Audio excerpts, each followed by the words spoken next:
welcome to episode 38 of Abbott and Costello Meet the Podcast, the 30-Foot Bride of Candy Rock. I'm Jerry Chario, and as always, it is my pleasure to introduce to you our host, playwright, director, actor, musician, author of the annotated Abbott and Costello, the book that made all this podcast possible, and soon to begin work on his next book, the Port St. Lucie Annotated Bus Schedules.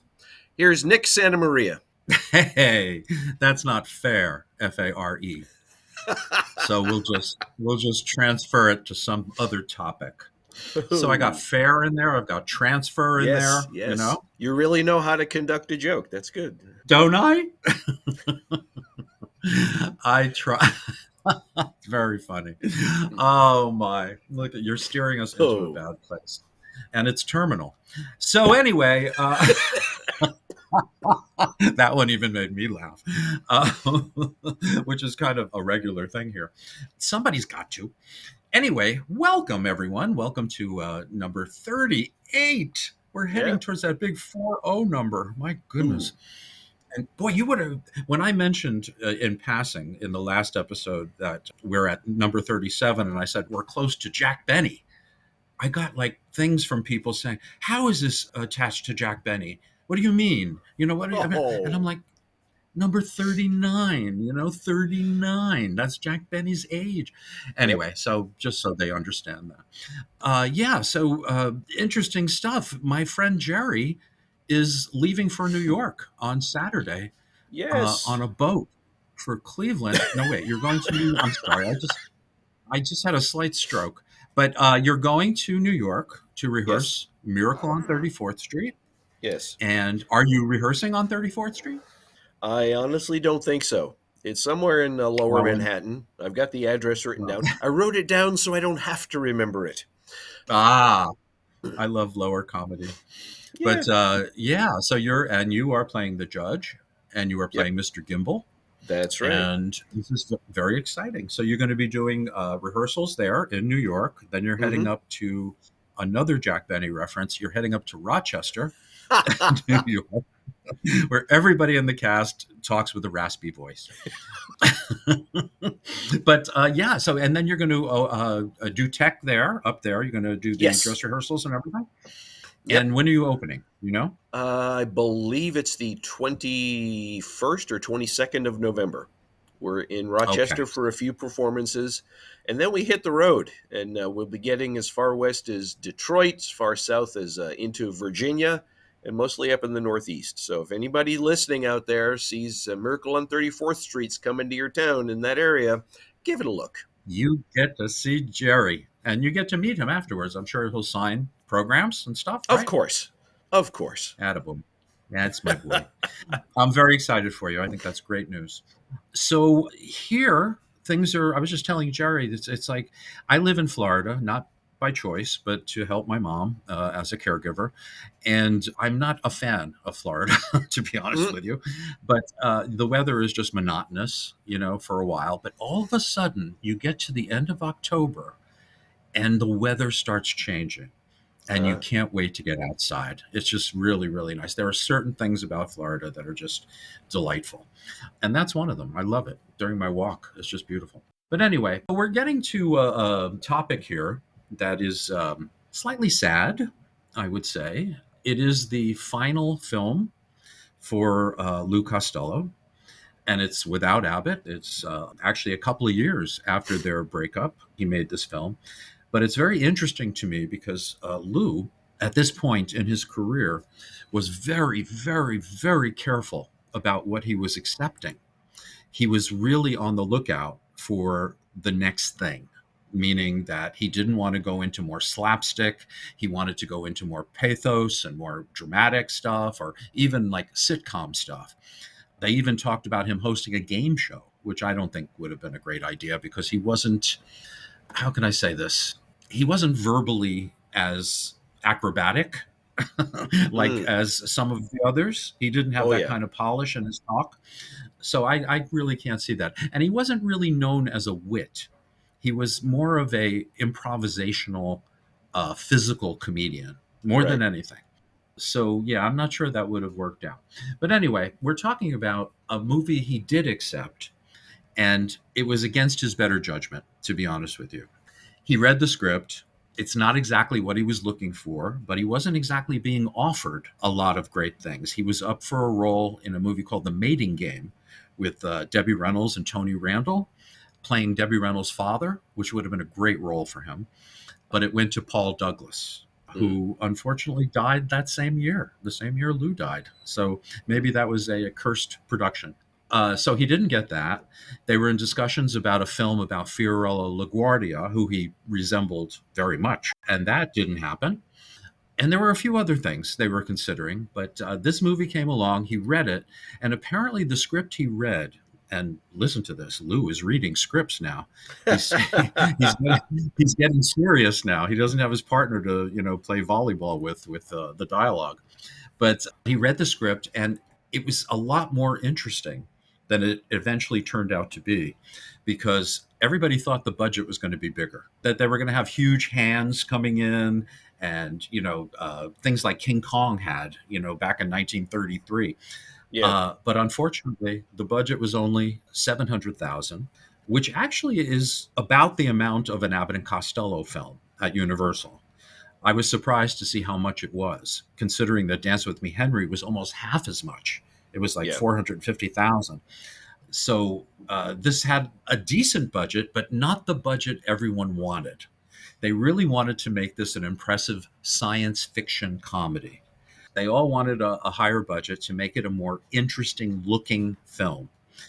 Unfortunately, rather than those larger props that Lou could have played with, and imagine what he could have Mm. done physically. Yeah. Oh, But yeah. instead, it was all process shots. And they say the director, Sidney Miller, said that Lou had a little trouble on the set. He never worked that way before. Number one, he was Mm. on a new lot. He was on the Columbia lot. He was in Stooge Land, basically.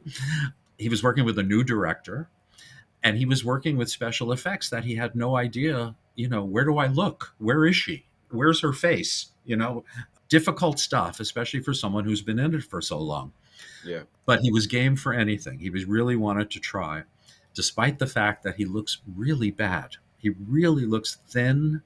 His face is lined. He looks all of his 52 years here. He really does.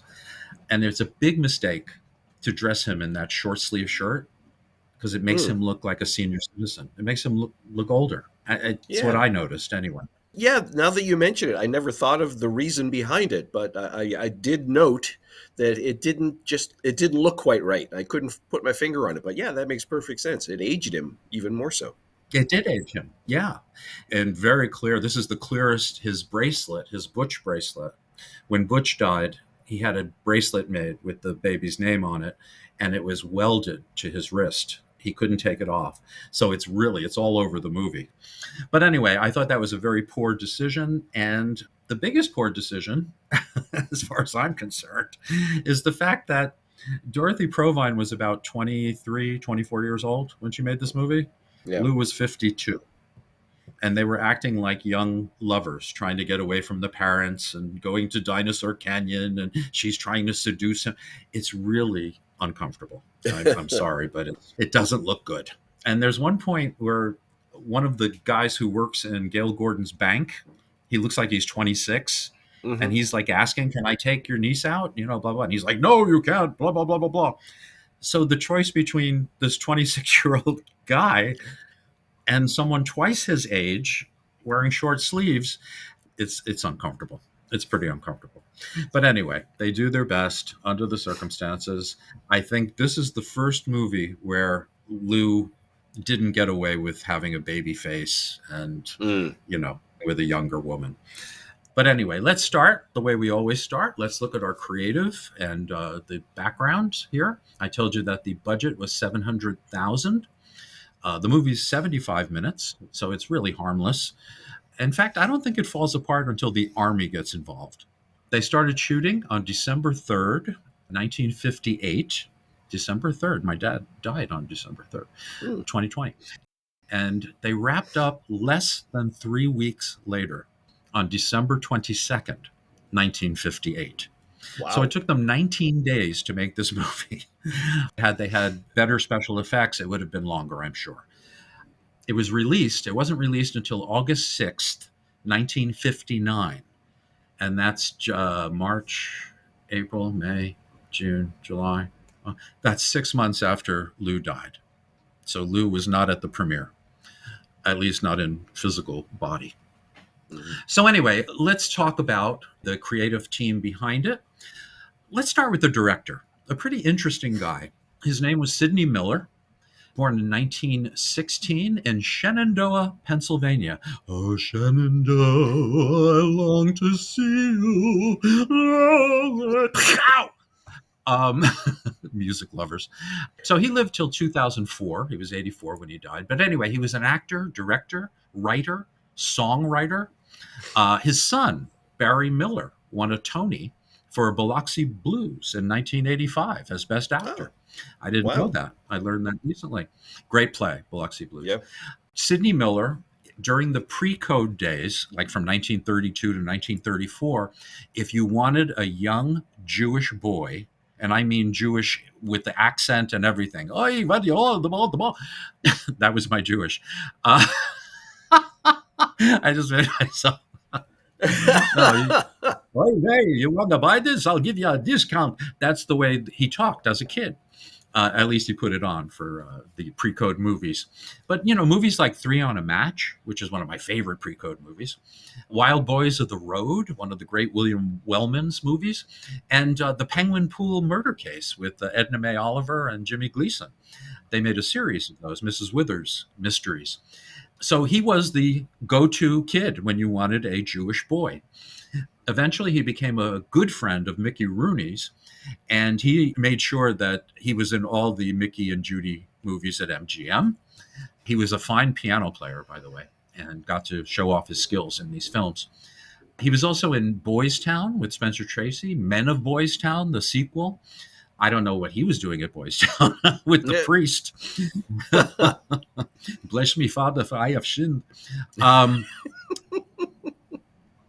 From 41 to 43, 1941 to 1943, he was in a series at Columbia Studios, a short subject series for Jules White. And those were the Glove Slingers. That's something we didn't get as kids. We didn't get the Glove Slingers. Boxing-based comedies. And Shemps in Ah. a few of them. So eventually, he was the second lead in those short subjects. And then he befriended Donald O'Connor. I guess he got sick of Mickey Rooney. He seems to befriend Irish entertainers. Yeah. But when he went to work at Universal, Donald O'Connor was like the young king there. And they became really good friends and collaborated on songs. And they would do the Colgate Comedy Hour together. They were like a team, actually, for a while.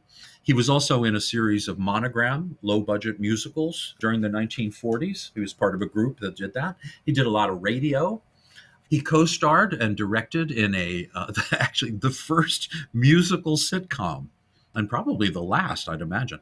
It was the Donald O'Connor Show. So he wrote and directed and also appeared on that show. He wrote and directed episodes of the Mickey Mouse Club. He directed like so many of our favorite shows. He also directed a failed pilot for the Three Stooges called The Three Stooges Scrapbook. That was in 1963. Mhm. He's in movies later on. When he got away from directing, he appears in small roles in Yours, Mine, and Ours with Lucille Ball and Henry Fonda. And he played Hitler in Jerry Lewis's classic epic, Which Way to the Front, which I always call it Which Way to the Exit. Um, it's one of the worst movies ever made. In 1980, he and Donald O'Connor hit the road again. They'd hit the nightclub route. He did voice work towards the end for Smurfs and Scooby Doo and a lot of other things. Hmm. And his last work was on Father Dowling Mysteries in 1990. And that was with Tom Bosley, Yeah. who apparently was a real pain in the ass in real life. And what's her name? The daughter of Ricky Nelson, who hit on me when we were on Broadway together. Oh, wow. Yeah, Tracy Nelson in the play Grease. She was with us for like a month, and I had just gotten engaged, and she was hitting on me, and I'm like, Yeah. yeah, Tracy, I'm engaged, and she's like, yeah, and I'm like, boy, you played a nun? If you're listening, Tracy, I'm just joking. But anyway, he died of Parkinson's disease in 2004. And what a career. All right, so that's our director. He loved working with Lou, loved it. He loved the experience. He just wishes he had a better budget. Okay, the producer, Louis Rachmil, Rachmil, Rachmil. Let me wipe off my screen. There we go. He was born in New York City in 1908, lived till 1984. He was an art director originally, was Oscar nominated for the movie Our Town in 1940, based on that wonderful play. He was a producer and made movies he did the Hopalong Cassidy series for a while. Actually, the best B westerns ever made, as far as I'm concerned. Hopalong Cassidy. They're serious, they're adult, and a lot of people get killed. He produced in England for the Walter Mirisch Company. And here he made a very fascinating film for me, Inspector Clouseau, in 1968, starring Alan Arkin. Yes. Right in the middle of the whole Pink Panther thing. All of a sudden, Alan Arkin, and it's terrible. They just didn't have a feel for it. And his last movie that he was producing was Footloose in 1984. How about that? Huh. Okay, the guys who came up with the story, this is interesting. These are two guys who were part of the special effects unit, Irving Block and Jack Rabin. The two of them submitted this story knowing everything about it because they were special effects guys, and they're the ones that wanted the good special effects. Now, interestingly, if you look at the poster for the movie, and I'm sure all of you have, it says it's wonder filmed in a mesoscope. But then on the actual titles, it says filmed in Wonderama and Matascope. So the poster says something entirely different, and both of them are entirely false. So basically, it was a process screen. So nothing too complicated there.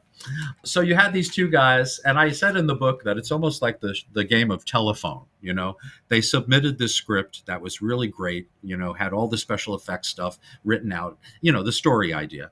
Then they gave it to a guy by the name of Lawrence Goldman. Born in 1907, lived till 1990. He was 83. He was a writer on some of the Jungle Jim movies with Johnny Weissmuller. You know him. By this time, he was showing off man boobs.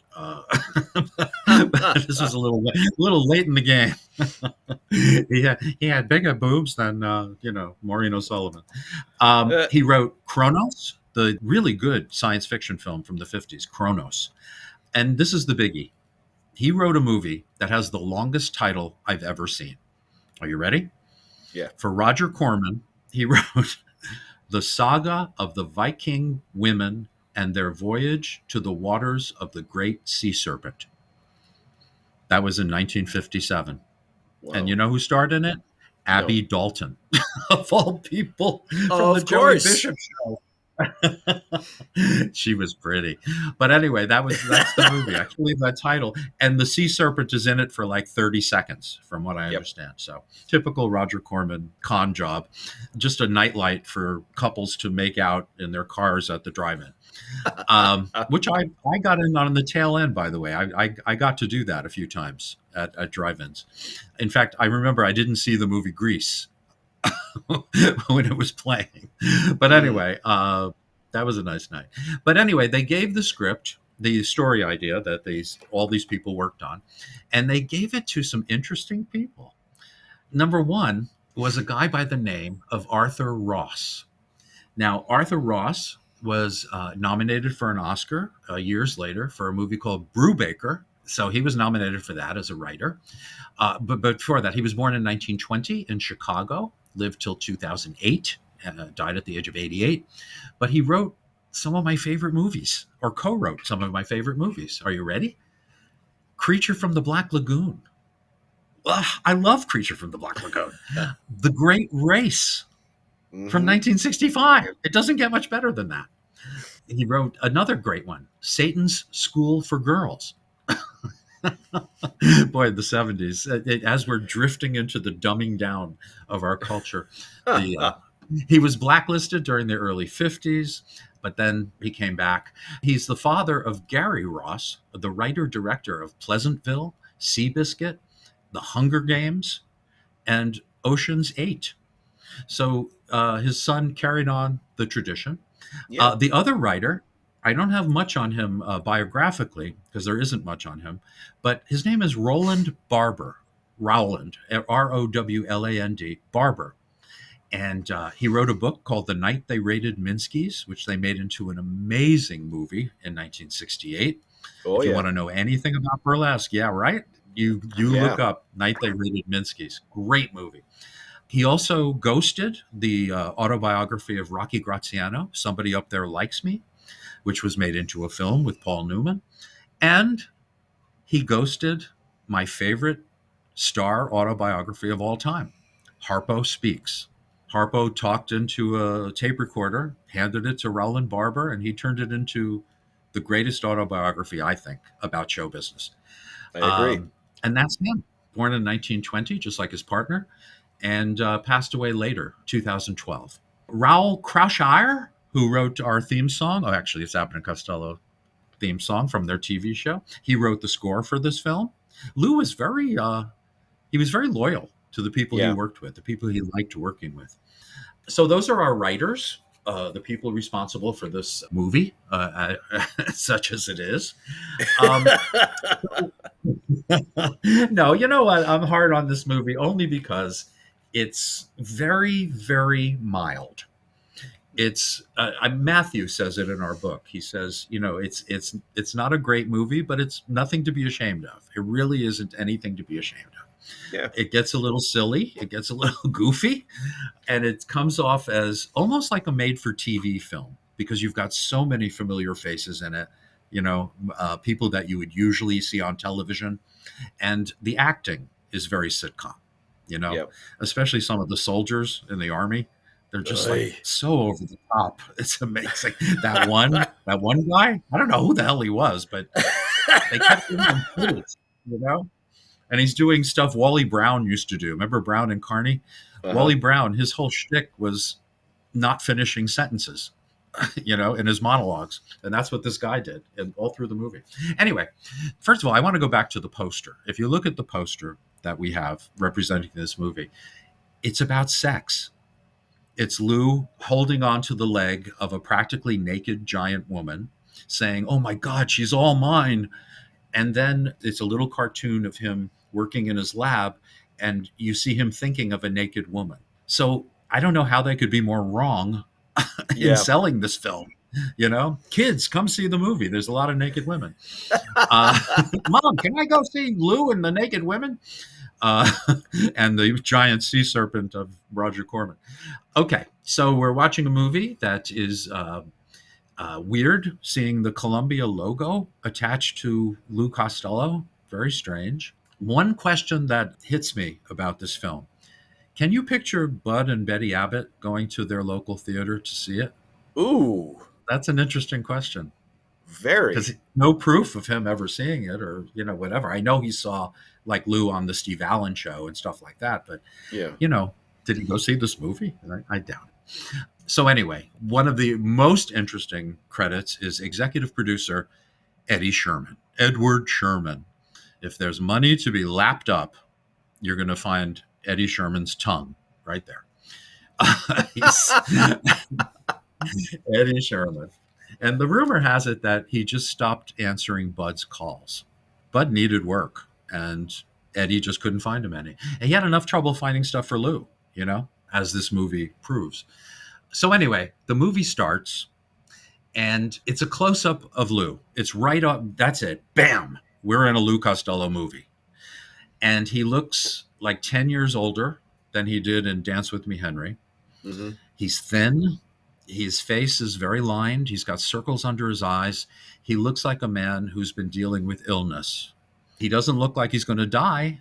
You know something? If I didn't know that he passed away so soon after filming this, I would have never guessed. I would have Right. guessed that he was sick and maybe Yep. needed his time away like he always did. But No, he looks older. He definitely looks older. It's also interesting that he must have read the script. He must have learned dialogue. And there's also another thing that I have the Blu-ray, and I wanted to look at his eyes during the close-ups to see if he was reading cue cards, Mm, because a lot of the dialogue was very not Lou. It was not stuff he was used to, all these yeah. scientific terms and all that. I think I did catch him a couple of times reading, but what are you going to do? So did Marlon Brando, and so did John Barrymore. So he's in good company. Um, okay. So despite the corny jokes, oh, and by the way, I mentioned I saw this on Blu-ray. There is a release from, who is this? Yeah, it's Columbia Studios, released Sci-Fi from the Vault, and it's 4 sci-fi films in Blu-ray on 2 discs. And the best one is the second disc, has 20 Million Miles to Earth, great Ray Harryhausen movie, and 30-Foot Bride of Candy Rock. The other one, not so good. Creature with the Atomic Brain, and It Came from Beneath the Sea. So it's not just a B movie; it's a C movie. Mm. But anyway, it's oh you, but it's on Blu-ray in this collection. So yeah. Anyway, that's it. So he's a scientist, and we see him with his lab coat in his lab, and he's mixing something very seriously as he's spouting these terrible jokes. You know, Max, everybody, they're all laughing at us now. But they also laughed at Einstein and his theory of relativity. Now everybody's got relatives. Jokes of that standard. Yep. But the thing is, as he's making this concoction, we realize that he's just making a cup of coffee, which is kind of cute. Now, one of my biggest issues with this movie, and it would have changed things a little bit, it would have added a notch for me, is the fact that he's got a dog named Corporal, beautiful little dog. He barely looks at it. He never touches it. I mean, maybe once I think he puts it in the truck, but you can sense that there's no connection, that the trainer is doing everything, and no, even Dorothy Provine in this movie doesn't even look at the dog. So I don't know. I notice things like that, and to me, that gives the characters sympathy. I tend to be more forgiving about the movie itself. But no, poor Corporal, he was on his own. And then there's Max. Now this is interesting to me. Max is a computer that Lou created, or I should say Artie Pinsetter, that's his name in this. He created this computer, and it's basically Chat GPT. And I'm serious about this. When you do, I'm learning all about AI now, and the chat platforms and all that. And basically, whatever you feed into it, you get back. And you'll get back variations and all of this, but you have to show them who you are and teach them, basically, before they can start really chatting with you in an educated way. So that's basically what Max is. Max, it also has Lou's voice. If you notice, that's Lou's voice. Yeah. So basically, he's doing a Chat GPT thing. How many, 50, 60 years beforehand? 65 years. But I found that very interesting because that's exactly what it is. So anyway, he's invented this. He's got Corporal. He's making coffee. And then we realize that he's the rubbish collector in town in Candy Rock. And he's got his rubbish route. He's got a truck that he doesn't own. It's owned by Uncle Raven. Raven. I love that name, Uncle Raven. It just tells you how dangerous he is. Uncle Raven owns every business in town. And he's played by someone we all love, someone we all know, Gail Gordon.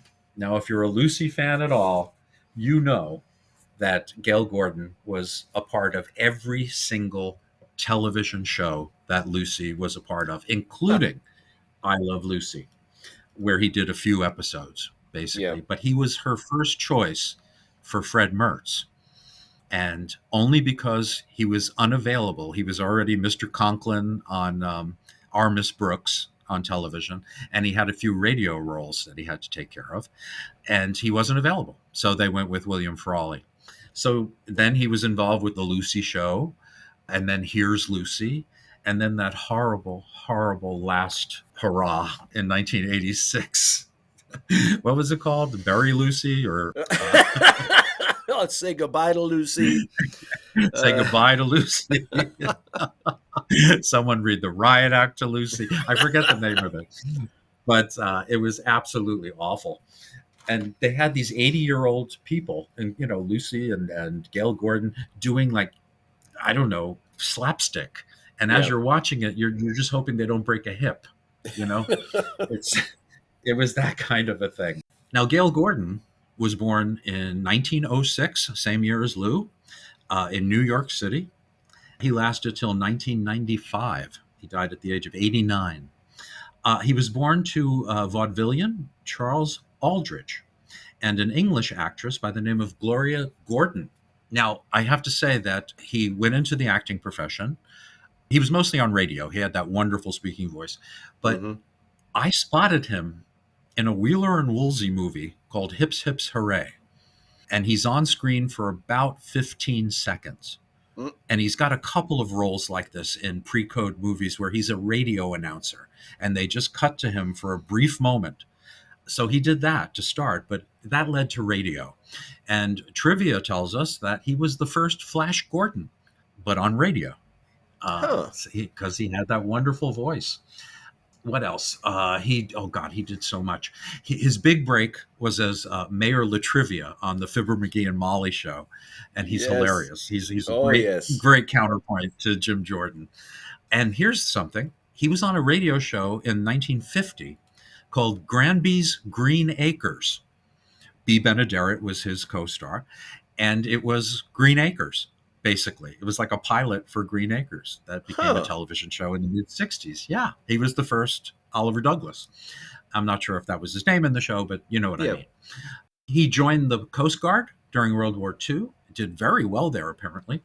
And when he got out, he got the job as Osgood Conklin on Our Miss Brooks on radio and television. And I failed to mention this. He also appeared with Lucy on her radio show, My Favorite Husband. So he was even part of that, but it even goes back farther. Okay, I've run out of. In 1938, he appeared on The Wonder Show, which was Wonder Bread, starring Jack Haley, and Lucy was on that show.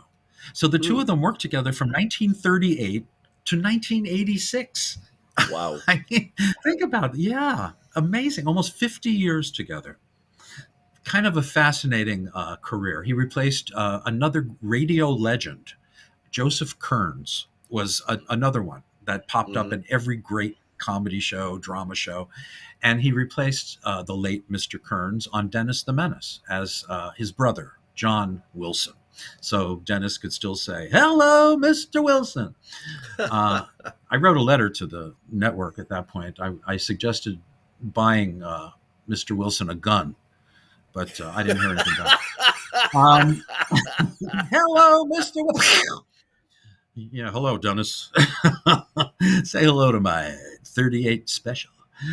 He lived in a tiny town in California called Borrego Springs. I never heard of it. Borrego, Borrego Springs. 1,500 people. He was the honorary mayor, and he would drive 160 miles to work with Lucy 5 days a week. Can you imagine? Wow. 160 miles. Yeah, that's how dedicated he was. He was also very talented. He helped build his house. He did the construction. He built his art studio that was attached to the house. He painted beautifully. He built furniture, refinished furniture, and you'd never think that looking at him. And he did a hell of a cartwheel. You remember how he would do that? Yes. They might have even made him do that in 1986 on that show. I mean, that was like the extent of it. Unfortunately, he died of lung cancer when he was 89, 1 month after his wife passed away. So I think they were eager to be together. So Lou goes to buy some new tubes for Max, his computer, and Uncle Raven happens to be there, and he's being interviewed by a Mr. Burton, played by Peter Leeds, a very, very popular straight man for comics especially on television. Bob Hope used him all the time. But anyway, Peter Leeds is interviewing him for television because Uncle Raven is running for governor. Now, this is the funniest thing that Gale Gordon does in the movie. Every time he gets angry, he spots the interviewer looking at him, and he turns on a dime. He becomes Mr. Pleasant all of a sudden. Yes. It's a nice touch. I really like that about his character. But he does not like Lou. He knows Lou is after his niece, Emmy Lou, played by Dorothy Provine, and he does not want a loser for a son-in-law, or he's the uncle. He's not really the father, but he did raise Emmy Lou, Dorothy Provine, but not quite as high as Lou raised her. That was like 30 feet. So Lou buys those tubes, and Uncle Raven is forced to give him credit because it's in front of the television interviewer. So Lou goes on his rounds, his rubbish rounds, and he ends up at Uncle Raven's house. And Uncle Raven's wife is a very sweet woman. She's kind of cute. She's funny. But anyway, Dorothy Provine is their niece. Now, Dorothy Provine was born in 1935, which means she was 24 here. Passed away 2010 at the age of 75. She was born in a place where I just was last week, Deadwood, South Dakota. How about that? Yeah. But she grew up in Seattle, which means she owned an umbrella. Her parents ran a nightclub when she was growing up. She went to the University of Washington, where she majored in theater arts. Now, legend has it that 3 days after she arrived in Los Angeles, she was offered her first starring role in a movie. 3 days. Oh, the struggle. It must have been horrifying. The starving and going to audition after audition and the rejection you face. 3 days. Anyway, but she was a cutie patootie, that's for sure. But the movie was the Bonnie Parker story. She played Bonnie Parker. That was 1958, the year before she shot this movie. Did a few B movies along the way, one of them being 30-Foot Bride of Candy Rock. She did a lot of television, mostly Westerns. She did 2 Wagon Train episodes. She did in 1959, this year that this movie was filmed, into 1960, she did 1 season, and I didn't know this, 1 season of a show called The Alaskans, which is odd because it takes place in Denver. No, I'm kidding. But that was with Roger. That was with Roger Moore. How about that? And it only lasted 1 season, so I guess less is more. But she did have a major affair with Mr. Moore, who was very married at the time. You don't get dirt like this on the Oprah podcast. Okay. So she made some good movies along the way. Her big television show, by the way, was The Roaring Twenties. That lasted 2 seasons.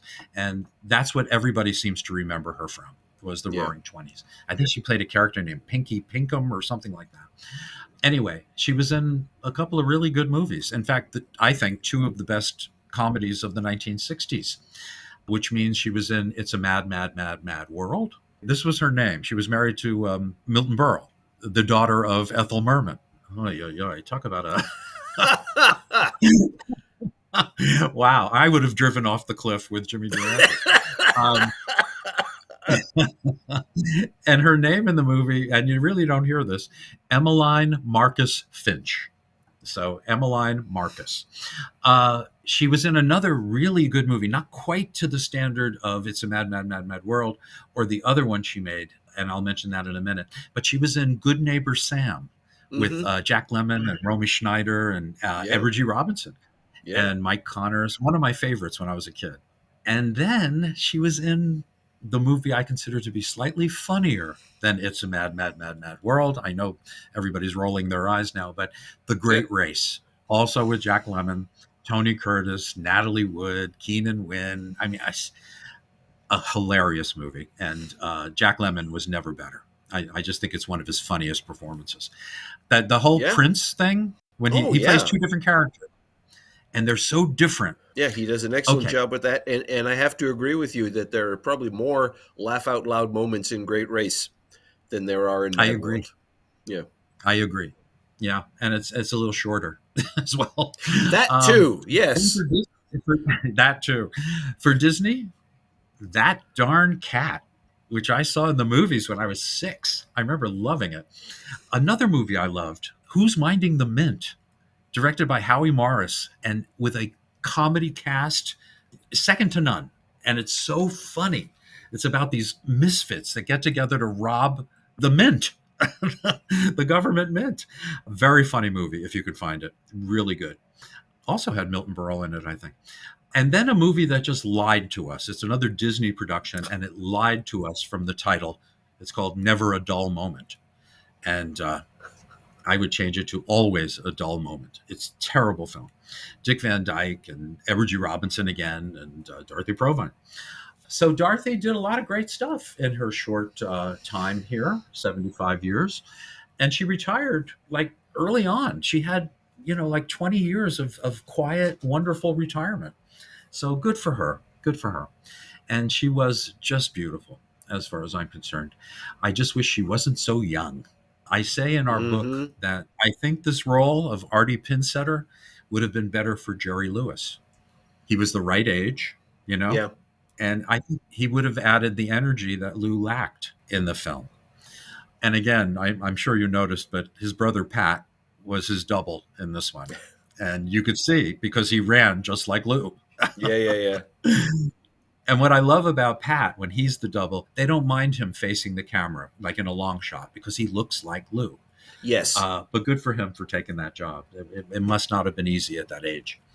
So, okay, we've got Dorothy Provine, and Lou goes into the house to bring in the empty barrel so he could take the full barrel of trash out. And he has some good dialogue with the mother when he comes in. And I was going to say, maybe you should play this. Hello, Arthur. Hello, Mrs. Rossiter. Can I see you for a minute? It's not because I don't like you, Arthur. I know. He's the one that's keeping her from me, not you. You know, all of us would be nicer to each of us if it wasn't for one of us. Oh, Artie, be careful. Don't knock over those jars of jelly. I won't. I'm in enough jam already. Well, keep out of that, too. Oh, that boy. Help yourself to anything you want, Artie. Anything, Mrs. Rossiter? Lou is actually sneaking Emmy Lou, Dorothy Provine, out of the house in this huge barrel. And as they're going out, of course, they run into Uncle Raven and what's his name, Mr. Burton, and they're still doing, walking around planning their big interview. And we learn about Uncle Raven's trees. He is absolutely obsessed with these trees he's raised on his front lawn. People told him for years, you could never raise these kind of trees. So he's raised these trees. And basically, this is just the Ming vase that is going to fall over, later in the movie. Because the trees don't have a good ending. Anyway, so Lou gets away with it. He gets the barrel off, and they go to Dinosaur Canyon. Now, Dinosaur Canyon is the Iverson Ranch in California. I've been there many times. And it's a very, very remote, rocky, open place to film. It looks great.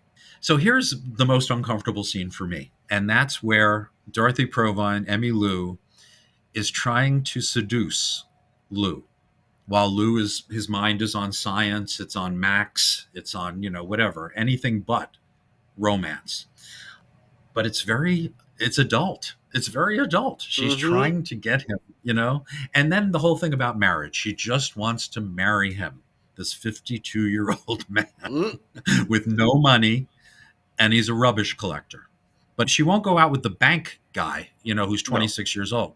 She wants the rubbish collector who's 52 and has no money. Okay, so believability just right out the window. Anyway, so she gets mad at him for not being attentive, and she goes running into Dinosaur Canyon, which has all this like smoke coming out of it. It's mysterious. We don't know if it's radioactive. We really just don't know what it is. But she runs in, and she disappears into this smoke, and Lou is running after her. Come back, come back. We don't know what's going to happen. Blah, blah, blah.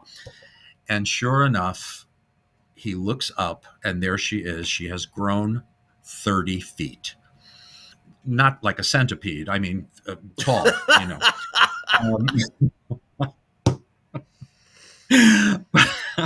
But Lou looks up. He does this slow take as he looks all the way up, and then does a backwards fall that a younger man would have trouble doing. Yes. I was so proud of him. He did it himself. This poor ill man who still had some stuff in him. Great, Yep. great thing. Anyway, so yeah, he sees this and he can't believe it. At first, he seems happy that he's got this amazing woman, you know, that's 30 feet tall. I don't know what he's planning on doing, but Good. you know, it would change plans a lot, you know? So basically, she's naked and she needs clothing. She's hungry. But mostly she needs something to wear. So this is the dialogue I want the audience to hear because it's very clever. Lou runs to Uncle Raven to tell him about what happened to Emmy Lou, and it doesn't come off quite right. And this is what it sounds like. I need Mr. Rossiter. All right. You're hurting. How did you get her out? Where is she? I'll drive you out of town, every place. Emmy Lou is big. Big? Real big. And she's expecting... Expecting? Emmy Lou? You're lying. It never showed. It couldn't. It just happened. If this gets out before the election on my TV show, Magruder! Emmy Lou, with you of all people. You tell anybody and I'll murder you. Magruder you! Yes, Mr. Rossiter. I lost my glasses. Oh, come with me. All right, Magruder, you're a justice of the peace. I want you to marry that, whatever it is, to my niece immediately. And don't you dare let this leak out. Got it? All right. Magruder has his orders. He'll look after my interests. And if Burton wasn't in town, I'd tear you apart. Now, get out. And no sign of you until day after tomorrow. No, I gotta have some money. I gotta buy her some things. Oh, blackmail too. All right, Magruder. Now remember, you are a witness. See? There. Thank you. Now, take him out. So Uncle Raven believes that he's going to be not a grandfather, but a grand uncle. A grand uncle, yeah. And he wants them to get married immediately. So he calls Jimmy Conlon, Mr. Magruder, who is the justice of the peace, and he sends them out with Lou. Now, Jimmy Conlon's character, Magruder, lost his glasses, so he can't see very well at all, which is very convenient for this scenario. Now, Jimmy Conlon, wonderful, wonderful character actor, born in 1884 in Camden, New Jersey, not far from where Lou was born. He lived till 1962, died at the age of 77. But Jimmy Conlon was in vaudeville with his wife. Myrtle Glass was her name. And it would be Conlon and Glass. They started in 1918, and they had one of the funniest vaudeville acts I've ever seen. They shot 2 Vitaphone shorts. One of them exists. It's called Sharps and Flats, and it's their vaudeville act. I've seen it with actually about 3 or 4 times with a full house on the big screen, and it never fails, and it's hilarious. So Jimmy Conlon, right off the bat, he's a wonder, and he plays piano. Part of his thing is he plays piano, but it turns out to be a trick piano. It's just very funny. And Myrtle is the straight man. But anyway, he went into films, feature films in 1933, made over 150 movies. Can you imagine? 150 movies. Wow. My favorite being My Little Chickadee. He plays the bartender that talks about beating up Chicago Molly with W.C. Fields. Yeah. Very funny stuff. He was also a stock company member of Preston Sturges and his whole company. And he even shows up in Harold Lloyd's final film, made for Preston Sturges, The Sin of Harold Diddlebach. And he practically steals the movie. He plays Wormy. And he's Lloyd's partner in this. You know, they're even on the ledge, the building ledge together with the lion, with Jackie the lion. I even know the name of the lion, Jackie. Jackie was a great lion. His wife passed away in 1945. And after the war, he found that they were making less B movies. So he was not getting hired as much as he'd used to. But anyway, things looked up later on. He remarried in 1948, stayed married for the rest of his time. He became a regular on Duffy's Tavern TV show, the syndicated TV show. And just like Lou, this was his final film, The 30-Foot Bride of Candy Rock. So they were doing their last movie together. He shows up to marry the couple, the happy couple, and he can't really tell that she's a giant because he lost his glasses. It's not until after he marries them, and there's a pretty touching scene when he has to take the antenna from Max, which is a round thing, and he uses it as the ring to put on her finger. And I like what he tells Max. Well, you're the best man, Doesn't the best man always have the ring? It's sweet. It's kind of sweet. So they get married, and when Jimmy Conlon moves in to kiss the bride, he gets a look at who she is and what she is, and he runs for dear life. He's absolutely petrified. And you see him running, he's like, he was no spring chicken at that point. What I love about this is that apparently he ran back to Uncle Raven and was telling him about his niece is a giant, and Uncle Raven thinks he's insane and is going to ruin his chances to be governor. So he locks him in his basement with a bunch of wine bottles, and he just keeps him drunk and locked up. I mean, I don't know. You talk about authoritarian government, he actually kidnaps him. So Lou is now married. He had gone to a army surplus place and bought a parachute, a silk parachute, so she could make her wedding gown. Thought that was kind of clever. Yeah. Came back with a big ball of yarn that didn't look so big when it was in her hands, so she could make clothing if she wanted to. But while he walks into the store, he runs into the town slut. I'm going to say it that way because there's no other way to describe it. I think her name is Jackie in this one. Yeah. And it's Viola Vaughn again. She was in Meet the Mummy. She was in Keystone Cops, I believe. Mm-hmm. Anyway, she's in a few. She's in a Colgate Comedy Hour with Abbott and Costello. She was born in New York City in 1918. So she was actually like 41 years old when she made this movie. And she looks great. She's the one I mentioned before that Jack Benny and Fred Allen both agreed that as far as radio actresses, and she was one of the busiest, she actually could sound like she was absolutely naked. So she played those kind of roles. She was very pretty and had a nice figure. She lived till 1995. She died at the age of 77. She did mostly radio, but she also did a couple of Bowery Boys movies. She shows up in Paris Playboys in 1954 and Spy Chasers in 1955. And in both of them, she plays the femme fatale.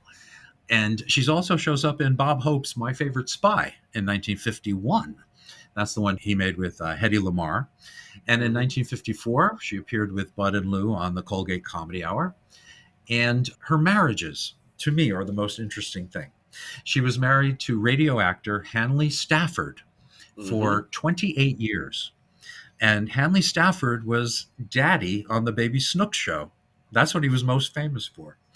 And he did that for years until Fanny Brice passed away in 1950, I believe it was. And then she married someone else from radio. Are you ready? I'll give you a hint. Yes.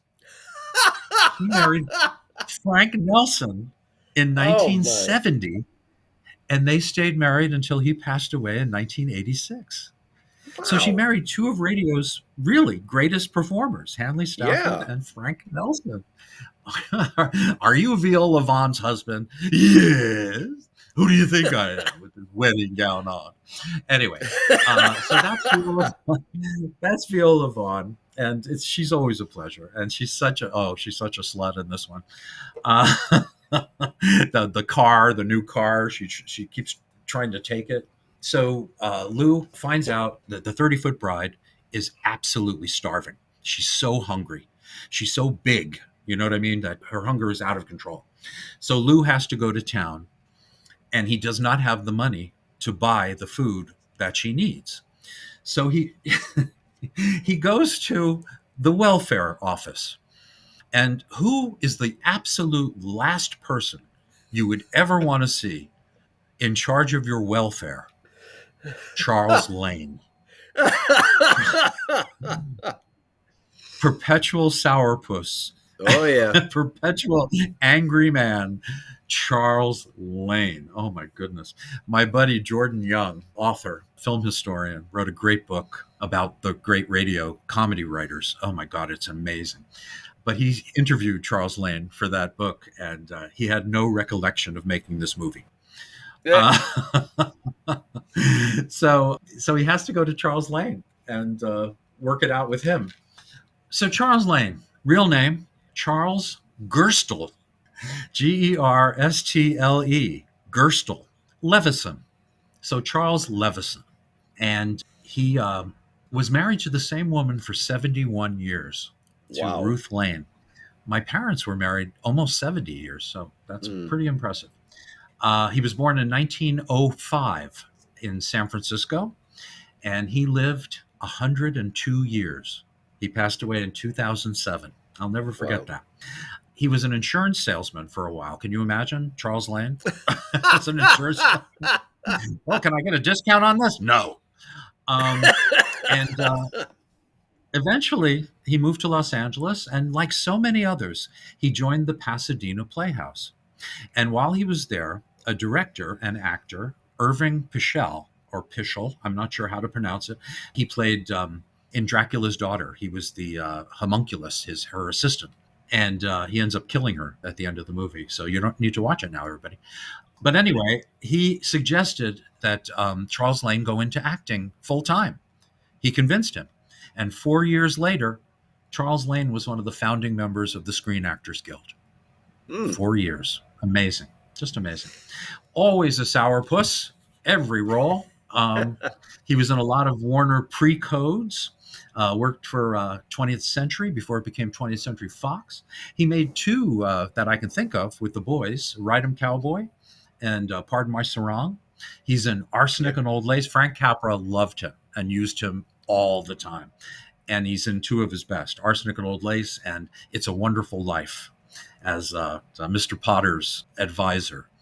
He shows up on a couple of the best I Love Lucy episodes, one where she has to get the passport before the office closes, and he's the guy in charge, and he doesn't give her anything, not one little bit of relief. And then one of my all-time favorite episodes is when little Ricky is born. He's the other father sitting with Desi Arnaz in the waiting room. Oh. And now here's fascinating. Okay, the guy did 8 million movies and even more television shows. He just worked constantly. Over 250 films and hundreds of TV shows. His last day on Earth, he was 102. He was sitting up in bed, his eyes wide open. He had a conversation with his son. When it was over, he closed his eyes and died. That was it. He died sitting up right after a conversation. Can you imagine? That's how I want to go. Yes. So I have to find out where his son lives and go from there. So anyway, so Charles Lane says, we're going to go to Uncle Raven and tell him what's going on. So they all go to Uncle Raven and they convince him that she really is a giant. She's not pregnant at all. She's, I love what Lou does.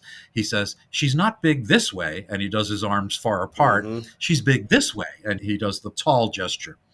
So he buys all the food, but this is a lot more complicated than you think. He's got truckloads of food, and he's got the central casting driving these trucks.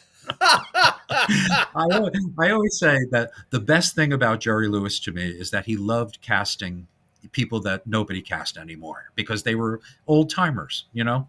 So you see a lot of these people pop up at Jerry Lewis movies because he knew these guys were professionals and they were grateful for the work.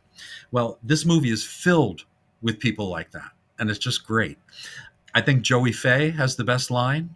The great burlesque comic, Joey Fay, who actually sued Abbott and Costello and Universal for using Flugel Street. But anyway, he's one of the guys in the truck, and he's driving with this other guy.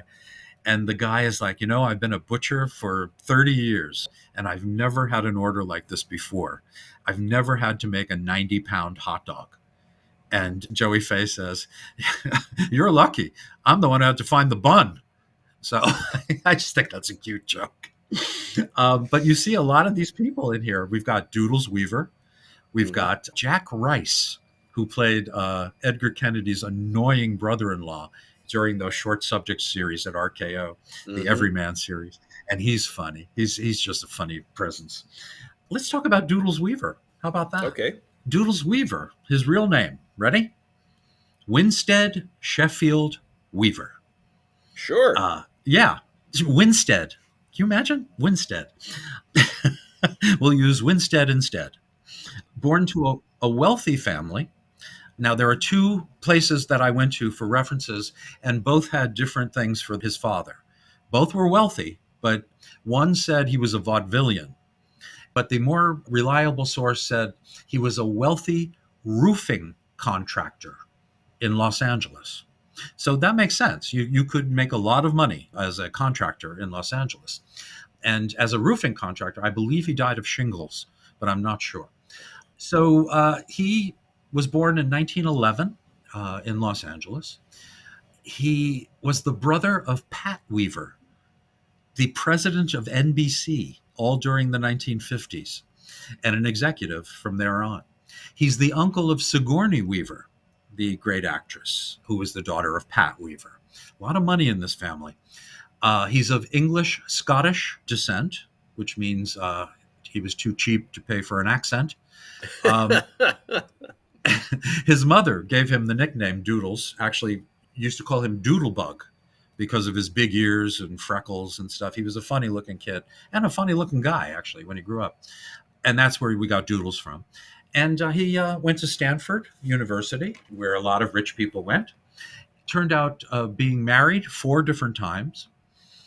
He suffered from depression and alcoholism, I hate to say.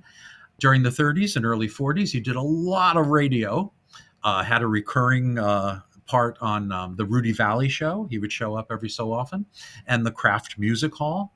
He joined Spike Jones's band in 1946, toured with them for 5 years, did their radio show every week. He did a character by the name of Professor Fiedelbaum, who would mix up words. He would sing a song, and what is that called when they? You talking about spoonerisms? That's it. All spoonerisms. So Yeah. that was the specialty. And eventually he did that wonderful racehorse thing, Yes. Beetlebaum. He became mostly famous for that. And that was Yep. with Spike Jones and his band. And I believe that was the William Tell Overture. Yes. Underneath that. Yes. Very funny guy. Very funny guy.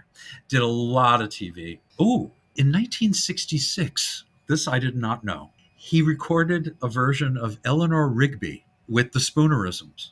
So it was a comedy version of Eleanor Rigby, of Wow. Relenor Egby, or whatever. So he did that. He did a lot of movies. He was in The Birds, Alfred Hitchcock's The Birds. He was in The Nutty Professor with Jerry Lewis and The Errand Boy, my favorite Jerry Lewis movie. He was in Pocketful of Miracles for Frank Capra. He was in It's a Mad, Mad, Mad, Mad, Mad, Mad, Mad, Mad World. His final film was called Earthbound, and that was in 1981. Now, what we remember him from, now I'm not sure about you, Jerry, you were in the Boston area. In the New York area, instead of cartoons during certain shows, Doodles made these 6-minute short subjects called A Day with Doodles. I even remember the theme song. Dum da dum da dum dum da dum, yum da dum da dum dum da dum, yum da dum da dum dum dum dum dum. And he was dumb. But he played every role, different costumes. And the narrator was basically a spoof of the Pete Smith shorts. So it would be, our hero is now trying to lie in a hammock. Uh-oh, he fell. It was that kind of a thing. But we loved it. A Day with Doodles. Wow. Yeah. Now, he had a very unhealthy obsession with an actress that he said that he would still, in his older age, and he only lived to be 71, but in his older age, he would still do like marathons. He would run and stuff. And they would ask him, how do you do it? How do you do it at this age? He says, I always imagine Cindy Williams waiting for me at the finish line with a big kiss. He was obsessed with Cindy Williams. Go figure. Yeah. Okay. And he talked about it and everything. Who happened to be someone I liked very much as a person. We had a full day in my bedroom together, me and Cindy Williams, recording an audiobook. So we were in my tiny little space together, and we had the best time. And she was the sweetest lady. And I cried when she died. I had a cat that I loved dearly. I just want to tell this very quickly. Okay. And Gabby had health problems, had a major stroke when she was 6 years old. And it cost me a fortune. They put a vacuum cleaner to my bank account and it was gone. Hey. So Gabby was still alive, and I bought her 11 more years of life after her stroke. And I told this story to Cindy. And Cindy had to go to the bathroom. She went into the bathroom. She came out and she had a check made out to me for $200. And she said, I just want you to put this towards Gabby's care. And I'm like, I couldn't believe it. I just couldn't believe. I tore it up, in front of her. I said, no, I can't accept this. But the sweetest Wow. woman. Yeah. Yeah. And when she was looking at my book collection, she noticed a book about Joan Davis, the great comedian. She went nuts. She just went nuts. I wanted to give it to her, and she just said, no, let me write down the information. I'll order it myself. Ben Omar from Bear Manor Media. Mm-hmm. It was your book. If you're listening, it was your book, and she went ape nuts about it. Okay, so anyway, that's Doodles Weaver. He passed away at the age of 71 from 2 gunshot wounds to the chest. He committed suicide. Ooh. Yeah, but yeah, he killed himself. Depression, illness, alcoholism, just not a happy camper. So that was the sad end of Doodles Weaver. But he is bringing food to the 30-foot bride of Candy Rock. So they're bringing truckloads of food and blah, blah, blah. Everybody knows about her now. Now, I'm leaving out my favorite shot in the movie. Right after they're married, okay? And it's the wedding night. And there's, it's implied, Lou is disappointed. There's one shot where he's just kind of looking at her, and you see on his face, you could read it on his face, what am I going to do tonight? How do we do it? Seriously, it's like if you see it on his face. Yeah. And I'm sure he was directed to do that. But there is a shot in this movie where it's nighttime. There's a full moon. You see the stars. You see her laying out to go to sleep, and she looks gorgeous. And then you see tiny Lou in the foreground looking at her and talking to her. That shot, number one, it must have taken them forever to put together optically in the camera. It's as nice as any of the shots in Night of the Hunter, Charles Laughton's beautiful, stylistic movie. It's the same kind of shot, and it is absolutely gorgeous. And you'll know it when you see it. If any of you guys are going to be watching the movie, you'll know it when you see it. Just beautiful. Right after they're married.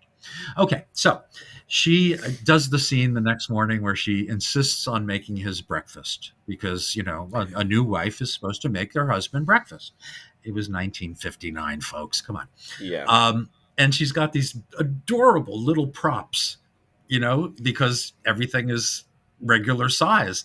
So she's trying to make eggs, and they look like little tiny pebbles in her hands. And she drops one on the dog's head, on Corporal's head. But, she can't do anything. She keeps spilling everything, the coffee, everything. And then finally she starts crying. And this was the second laugh out loud moment I had, is when the tear hits Lou in the face. And it's almost like somebody threw a bucket of water on him. It's a nice touch. It really is. So she's very upset about this and blah, blah, blah. I didn't mention that Carol Costello is in this movie and has a nice little scene with her dad. And she has obviously improved as far as her acting is concerned, because she was not that great in the earlier movies, I have to say. Yeah. But in this one, I could see where she might have a future. And again, she ended up with Craig Martin, Dean Martin's son, before she passed away of a stroke in 1986. She was, I believe, in her 30s or early, yeah, in her 30s. A shame. Very, very pretty, talented woman. She was pretty talented. So anyway, Uncle Raven is absolutely terrified that the TV people are going to find out about his niece and what happened to her, and that would kill his chance of being governor. And that's really all he cares about, is the governorship. So what he does is he buys them a home, and it turns out to be 10 miles outside of town in an old barn. Yeah. And it's not like fixed up as a house, it's a barn with hay and everything else. So there's another great shot where she comes up through a hole in the roof and she wants a shower. She wants to feel better. She wants a shower. So you don't see any of the nakedness. You just see her from her shoulders up, coming through the roof of the building. And Lou is on a ladder up on the edge of the roof with a fireman's hose. And he's giving her the shower that she wants. And it's such a nice shot of him, holding the hose and her enjoying the shower. Unfortunately, much like a plant, she starts growing again. And I love Lou. Don't grow! Don't grow! He just keeps yelling that. But anyway, she grows and she's really angry. She's angry at her Uncle Raven. He gives them a cockamamie barn to live in. He's trying to keep her out of town and under wraps. And she gets angry. Lou has to go back into town again. And he runs into a boosters meeting. Now, the boosters, they're the club that all the businessmen in town belong to. It's like a very elite club of businessmen. And of course, the man in charge is Uncle Raven. And he refuses to let Lou become a booster. And that's all he wants. He just wants to he owns his own business, but they won't do it. So he runs in the middle of this to say something about, his bride. And through confusion and the television interviewer being in close proximity, Uncle Raven winds up, in order to get rid of him, making him a booster and giving him a new car, just to get him out, basically. So when he gets the new car, I really like the dialogue. He says about, today I'm a somebody. He goes, I came from nobodies. My parents were nobodies. I'm a nobody, but today I'm a booster and I'm somebody. And it's really kind of sweet. He gets in the car, beautiful convertible. And who shows up but Viola Vaughn, who sees the car and says, move over, I want to drive it. She's like this 41-year-old teenager. So she gets in the car and she's driving Lou to the barn. And once they stop in front of the barn, she stops to seduce Lou, mostly to get the car, I'm sure. And who should see them but a 30-foot bride? She's probably like 35 or 40 feet by now. And she yells at Viola Vaughn, who sees her, panics, and just goes running for dear life 10 miles into town. And it's all desert, it's all rocks and desert. And she's in high heels. Anyway, I notice all these things. Yeah. So our 30-foot bride is very jealous and very angry at Lou for messing around with Viola Vaughn. So I love this scene where she pushes the car and it just goes straight back, like in top speed. And then he drives forward to keep talking to her. And she keeps walking back and forth. So every time she walks, he has to pull the car. He has to back up the car to be with her. Then she'll walk the other way and he'll have to go forward. So it's back and forth, back and forth. It's nicely done. So anyway, she decides she is going to go into town and have it out with Uncle Raven. She has had it up to here. And when she has it up to here, that's up to here. That is a tall woman. So she goes into town, and I love this scene. And when we were kids, we loved this. It was like a regular 1950s science fiction movie where the giant walks into town and creates a little havoc. Yeah. Well, she shows up, and she's standing next to the water tower of the town. And she takes the top off, right, the lid, and she splashes the water, and it looks like the ocean came down on on Uncle Raven. And then she does it to Viola Vaughn, of course. And then she takes the lid, which looks like a flying saucer, and she flings it. Okay, now this is where the movie, I think, falls apart. Yep. And that's when they introduce the army into it. And it becomes like this silly sitcom, even the acting is all sitcom, overdone, over the top. And they're not real funny. They're trying a little too hard. The army, the one guy, the shticky guy from the army, and I say the shticky guy, I should have looked him up. I don't know his name, but they gave him a lot of footage. And he's doing pretty much Wally Brown stuff.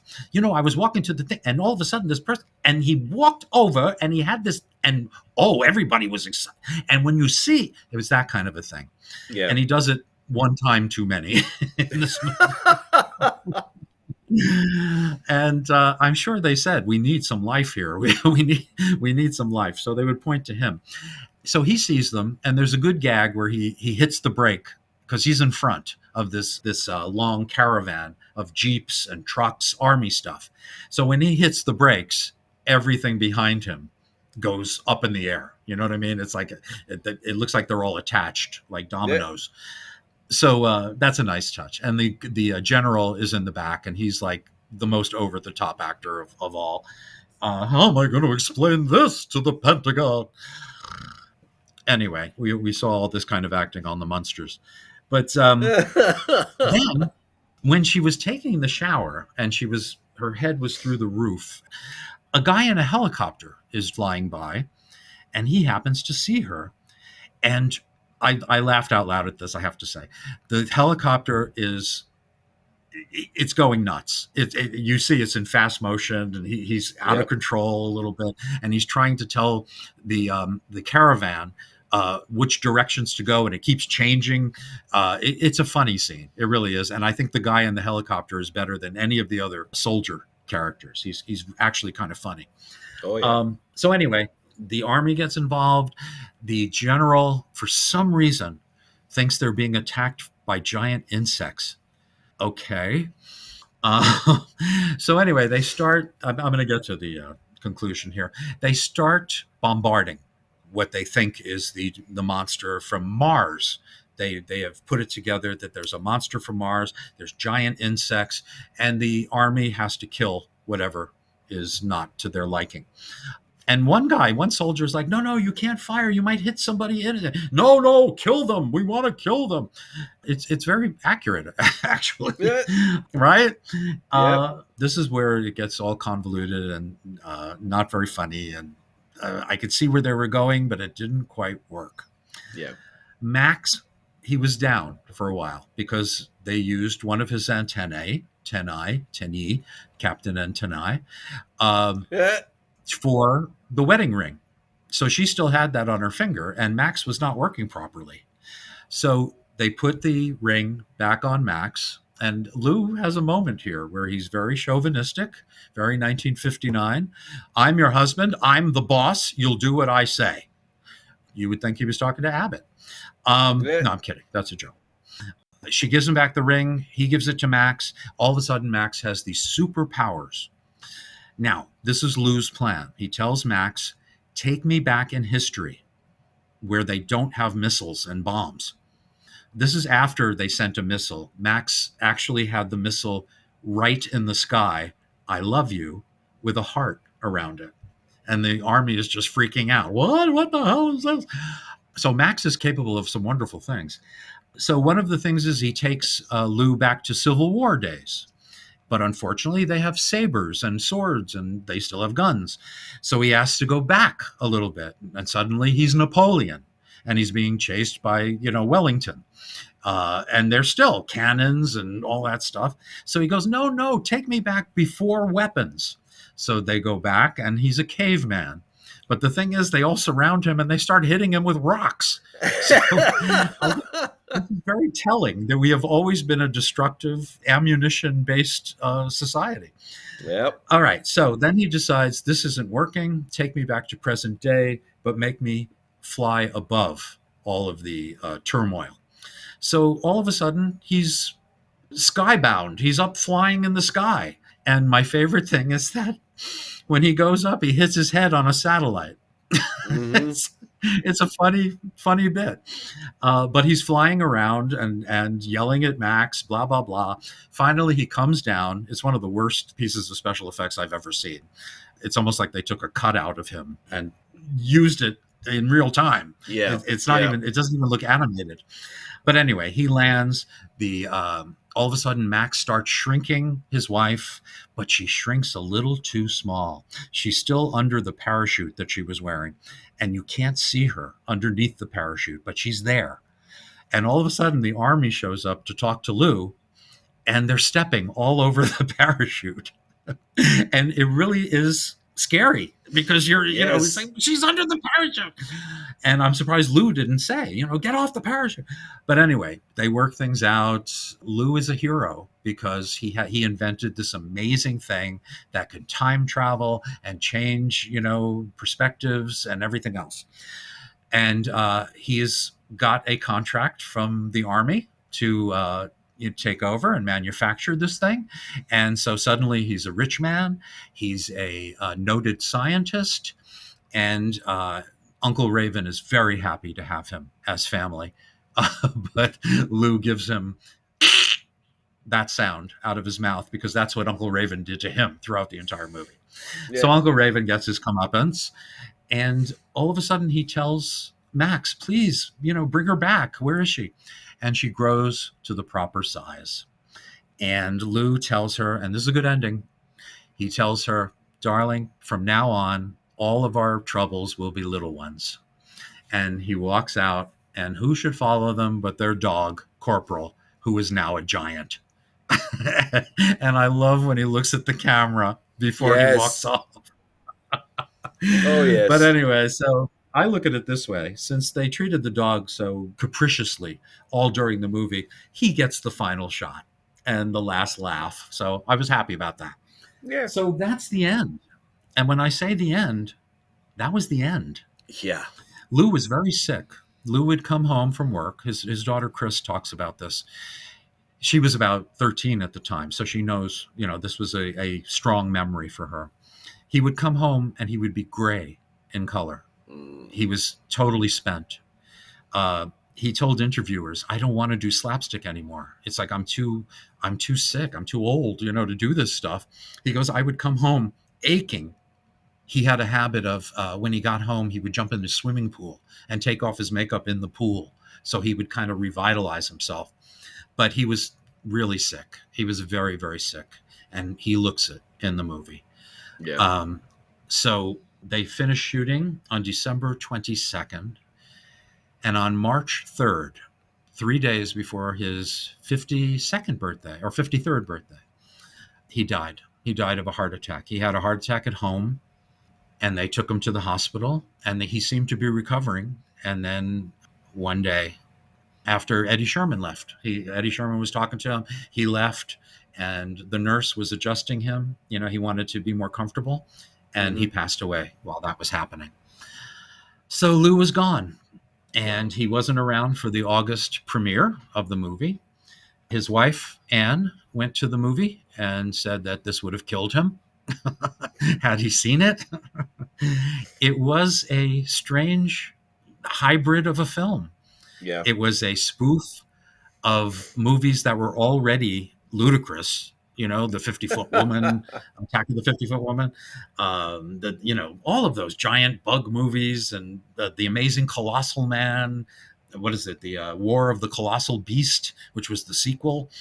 These movies were very popular, but a lot of critics said, to spoof them was sort of weird because they already were basically spoofs. So it's got the science fiction thing going, the satire. It's got sitcom kind of situations built in, and then it's got all the slapstick and stuff, especially towards the last third.